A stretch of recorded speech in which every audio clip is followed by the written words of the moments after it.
Yourself, do something! It shows a crowd during Friday's Trans March shouting at state senator and congressional candidate Scott Wiener, eventually chasing him away. Shows a Market Street melee that left 2 San Francisco police officers injured and 5 people under arrest. SFTV.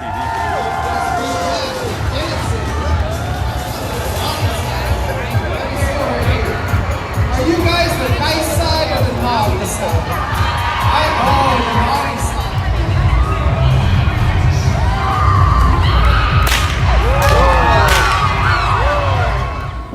After about 2 hours wrapping up the Pride Parade that went through the city here in San Francisco, there's a physical heaviness in my heart from what I saw. It's just the conduct of people and the most inappropriate behavior, the lewdness and the sexual morality. Even in front of little children, people walking across the streets just naked and parading about how we can dishonor God. The conversations I was able to have with people and just see the brokenness that they've experienced, the trauma, that how they chose to respond to it. The Bible talks about this great delusion, this deception, this strong deception that is going to come, and just how far we've gone from what love really is. I don't know what to say. We need Jesus so bad. Again, the Lord, He has created you and I in His own image with worth and with purpose and with value. And He has given us His law. My friends, His law is good. His law protects us from the things that hurt us.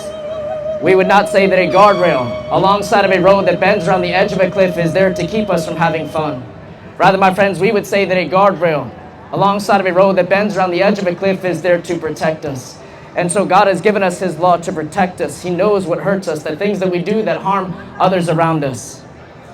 However, with the gift of life, my friends, the Lord, He has also given to each one of us the gift of free will, a decision to decide, a choice to make every single day who it is in this life that we are going to serve. Often we will brush throughout life saying, I don't need God, I'm good. But we're not good. The definition of good is that which is morally right or righteousness. And none of us at every given opportunity, my friends, have always done what was morally right. Not one person on this earth can stand and look at ourselves in the mirror and say, you know what, I've never done wrong. I've never sinned, I've never hurt another person, I've never turned away from God. My friends, we have all fallen short of His glory. Each one of us has contributed towards the problem of evil that is in this world, and in doing so, we have been corrupted by it.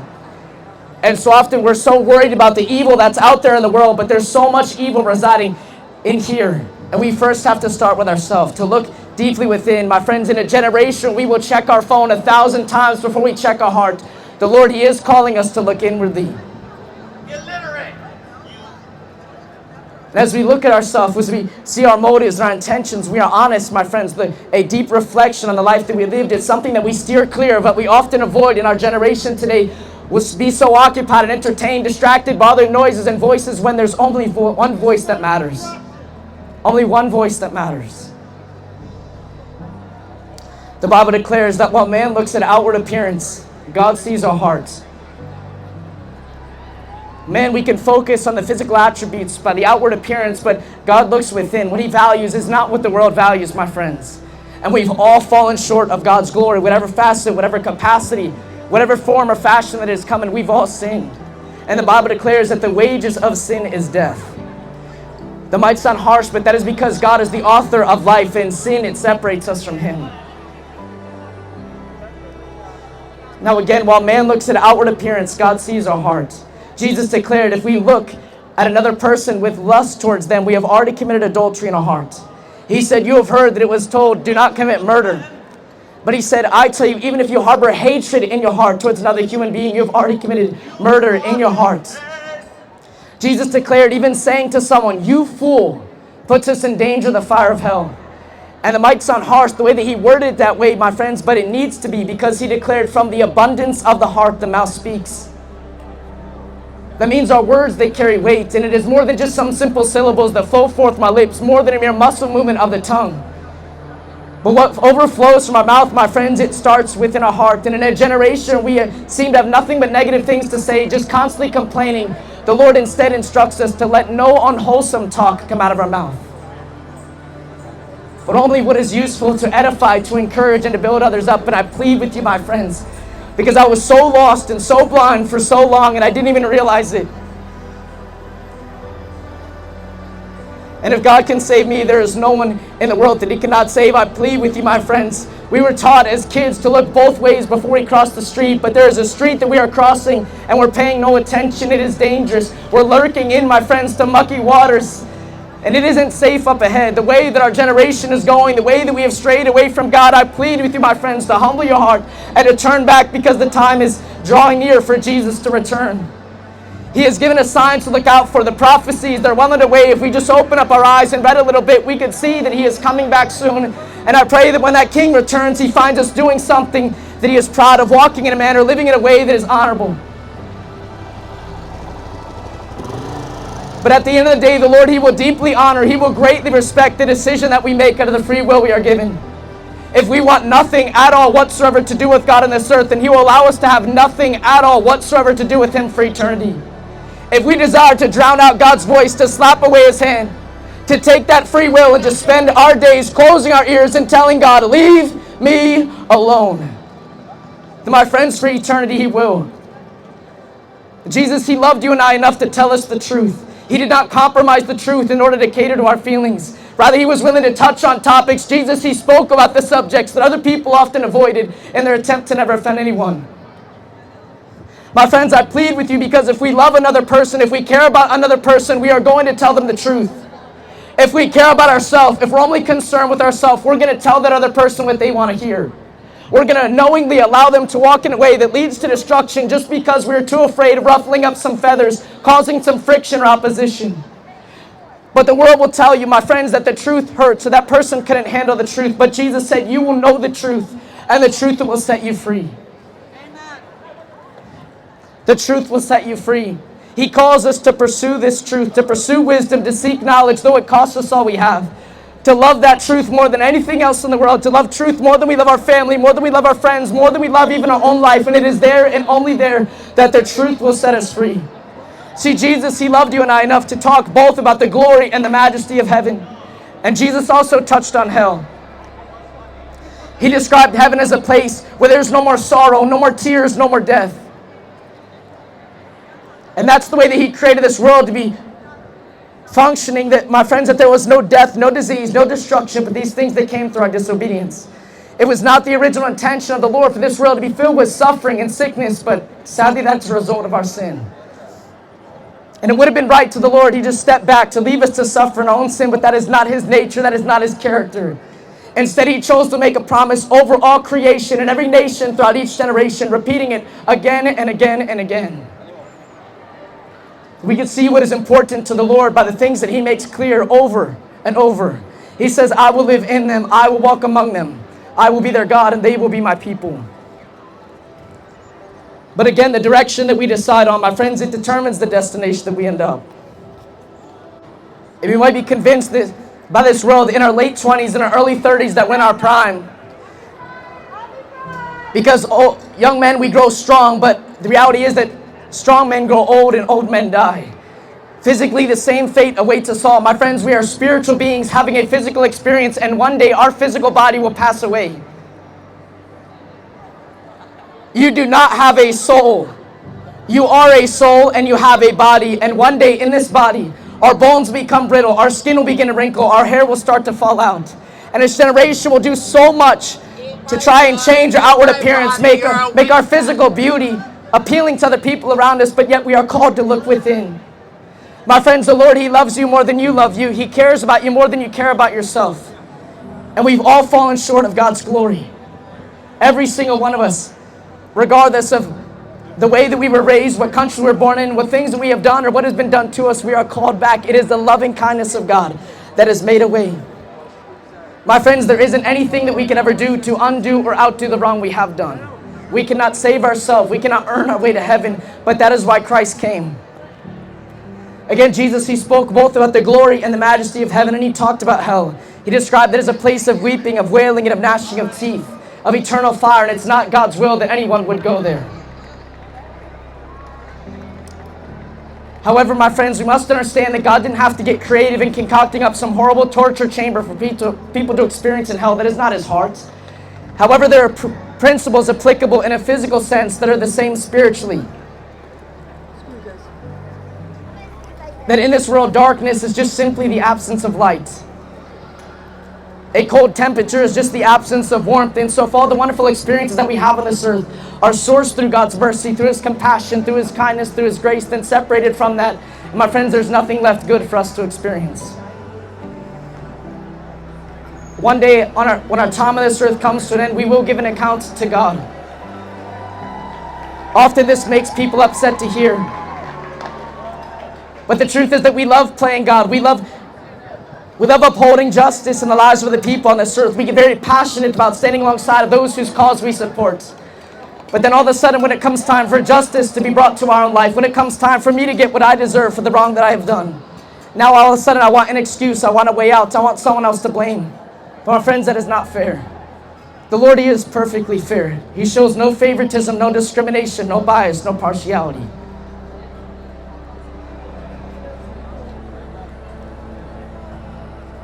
If someone were to one day break into our home and very badly injure our spouse and our children, and then that person goes to stand before a judge, and the judge just simply lets them off the hook and says, well, it's because I'm a nice person, we would not say that that judge is fair, that that judge is just, that is a good judge.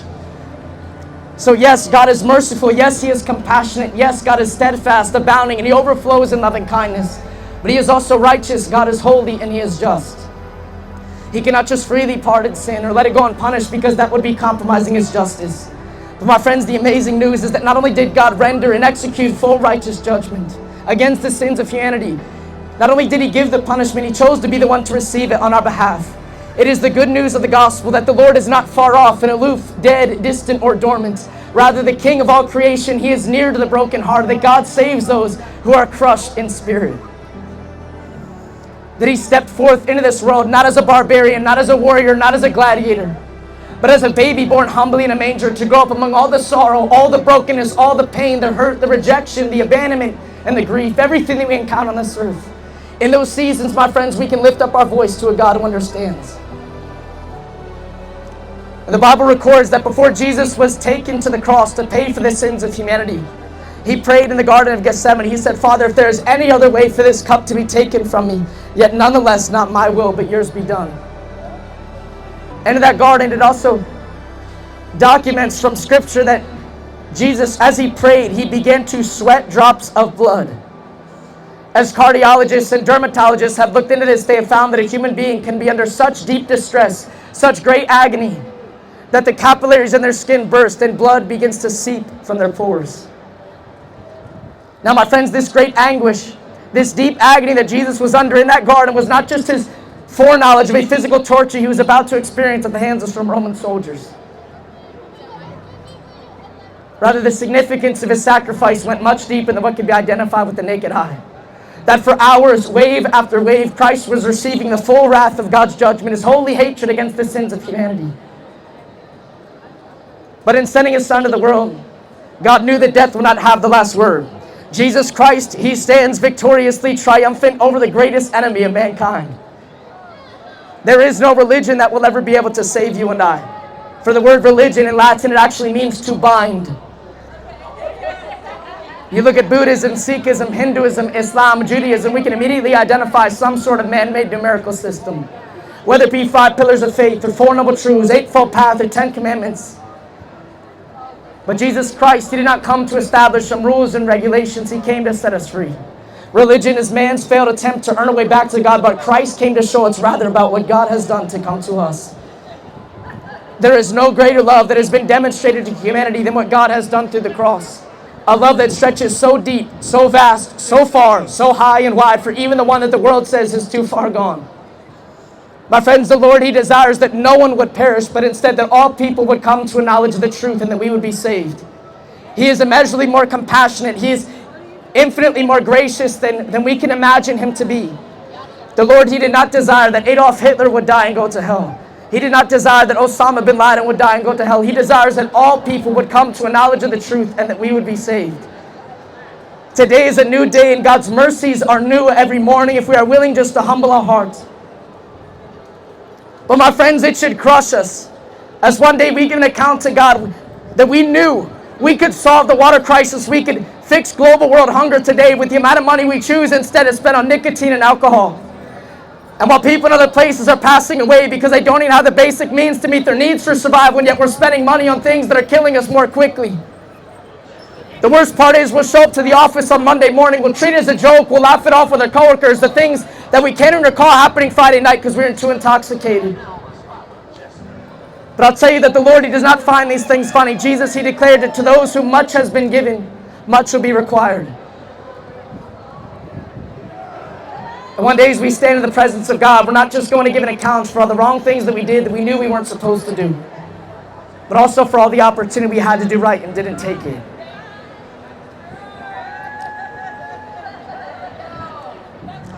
Because we live in a world that pushes an agenda of saying that you need to live your best life now.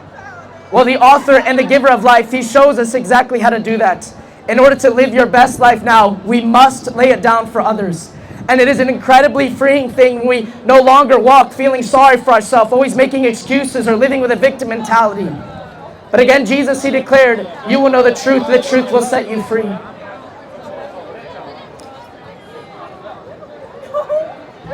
There is no religious leader, no historical figure, regardless of what they taught or what they believed, my friends, that can compare to the King of all creation, that God in the flesh chose to come down so that we are without an excuse. He made itself every evidence.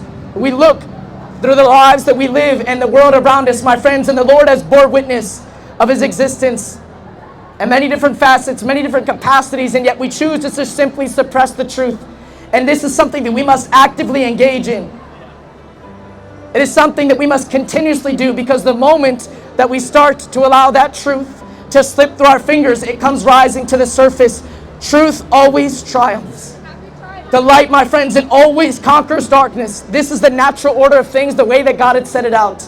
But yet we have chosen to turn a blind eye, to keep ignorance at the forefront of our minds, so that we don't have to give an account to what we know to be the truth, just rather living with cognitive dissonance, walking in the complete opposite direction of the way that we know we are created to live, just because that's the way that everyone else is going. And my friends, if God can save someone as arrogant and as selfish, as prideful, as ignorant, as hard-hearted as I was, there's no one in the world that He cannot save. We just must be willing to humble ourselves. And it's so saddening to see that after everything that we can accomplish on this earth, the places that we could visit, the people that we could meet, the degrees that we could earn, all of our accolades, our achievements, my friends, one day when we pass away from this earth, we're going to leave it all behind. Do you know the number one thing that people regret before they die? After all the research, the surveys, the interviews conducted, the biggest thing that people regret before they pass away, looking back on their life, it is trading the authenticity for the approval of other people. It is going against who we were created to be, to instead be accepted by a world that really has no concern or care at all whatsoever for our well-being. And He loves you and I enough, my friends. The Lord, He speaks about the truth. He calls us to humble ourselves, to turn this day from whatever it is that is keeping us from growing closer to Him. Regardless of how socially acceptable or socially unacceptable it may seem, the Lord is calling us to be set free. When we pass away from this earth, we're going to leave behind our family, our friends, our finances, our physical health. We're going to leave behind our occupation, our education, our reputation. All of these things will stay here. And my friends, the only thing that we are going to take with us when we return to the only thing that is going to last is our choices. How we chose to treat other people on this earth, whether or not we chose to steward the resources, the responsibilities the Lord has entrusted to us faithfully. It's got to be about that life. Jesus Christ.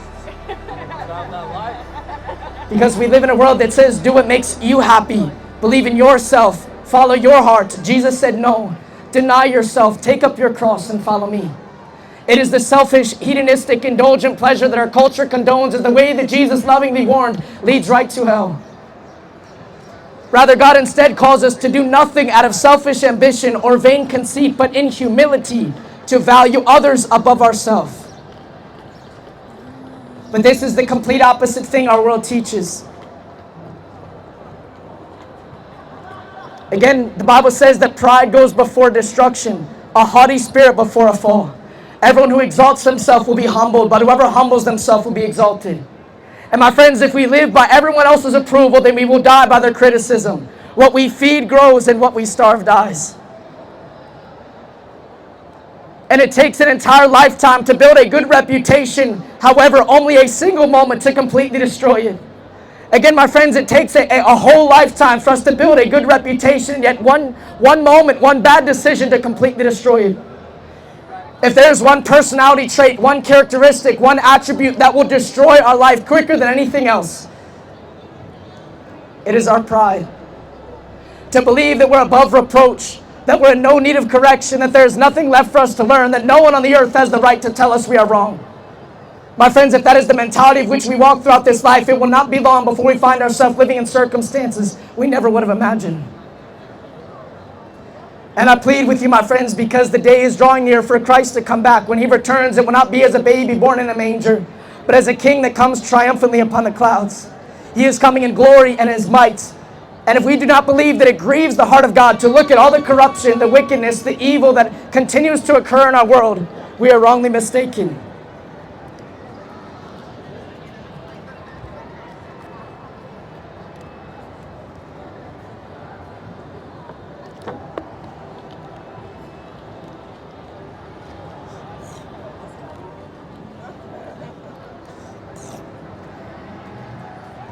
The Lord is ready to eradicate iniquity, to establish equity back to the earth that he has formed.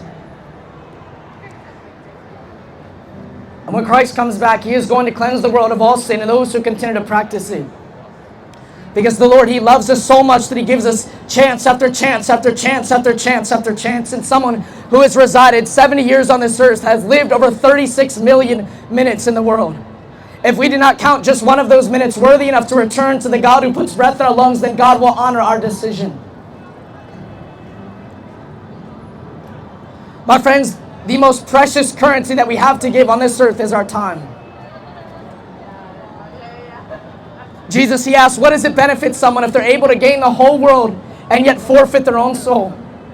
Or what can anyone give in exchange for their soul? And I plead with you, my friends, because in that biggest regret that people have before they die, we have all chosen to conform to this world. We've spent years of doing so. The problem arises when we recognize that, but it's too late.